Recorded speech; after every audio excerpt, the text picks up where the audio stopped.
तो दे दे प्यार दे का सीक्वल आ गया है, लेकिन असली सवाल तो ये है कि क्या ये फिल्म पार्ट 1 जैसा जादू चला पाई है? क्रिटिक्स को कैसी लगी ये नई कॉमेडी? चलिए आज इस पर ही बात करते हैं। हाँ, तो सबके मन में बस यही एक सवाल है कि सीक्वल आ तो गया है, पर क्या ये उतना ही अच्छा है? इसी सवाल का जवाब ढूंढने के लिए सबसे पहले चलिए फिल्म की कहानी को समझते हैं। तो इस बार कहानी में नया क्या है? मेकर्स ने ना एक बड़ा ही इंटरेस्टिंग ट्विस्ट डाला है। इस बार कहानी को बिल्कुल पलट दिया गया है। यानी अगर पहली फिल्म में चैलेंज था आशीष के परिवार को मनाना, तो इस बार पार्ट 2 में उसे आयशा के परिवार का दिल जीतना है, और ये चैलेंज बिल्कुल अलग लेवल का है। और असली मजा तो यहीं से शुरू होता है। जरा सोचिए, एक 50 साल का आदमी अपनी 26 साल की गर्लफ्रेंड के पिता को इंप्रेस करने की कोशिश कर रहा है। यही एज गैप का जो कॉन्फ्लिक्ट है ना, वही इस फिल्म की कॉमेडी का पूरा सोर्स है। ओके, तो कहानी का सेटअप तो काफी इंटरेस्टिंग लग रहा है, पर क्या फिल्म हंसाने में कामयाब हुई? देखिए, इस मामले में लगभग सभी क्रिटिक्स की एक ही राय थी। क्रिटिक्स को फिल्म का मेटा ह्यूमर, यानी जब फिल्म खुद अपने ही एक्टर्स और दूसरी फिल्मों का मजाक उड़ाती है, वो बहुत पसंद आया।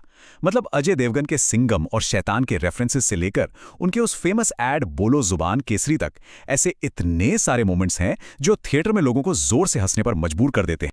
और सबसे अच्छी बात पता है क्या थी? कि ये सारा ह्यूमर बिल्कुल क्लीन था। एक क्रिटिक ने तो लिखा भी कि ये एक बैलेंस्ड कॉमेडी है जो अडल्ट जोक्स के रास्ते पर बिल्कुल नहीं जाती, और शायद यही वजह है कि इसे एक परफेक्ट फैमिली एंटरटेनर का टैग मिला। लेकिन अगर कॉमेडी इतनी अच्छी थी तो फिर फिल्म में कमी कहाँ रह गई?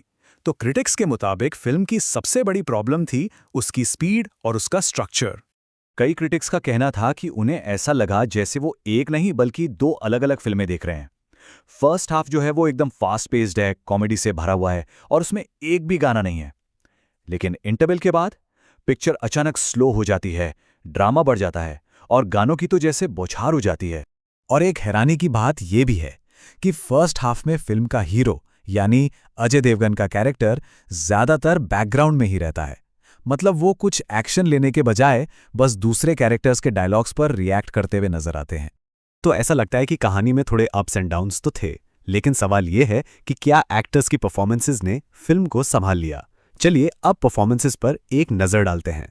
तो क्रिटिक्स के हिसाब से इस फिल्म की असली स्टार रकुल प्रीत सिंह हैं। उनकी परफॉर्मेंस को जबरदस्त तारीफें मिली हैं। यहां तक कि एक क्रिटिक ने तो उन्हें फिल्म का सेवियर यानी बचाने वाला तक कह दिया।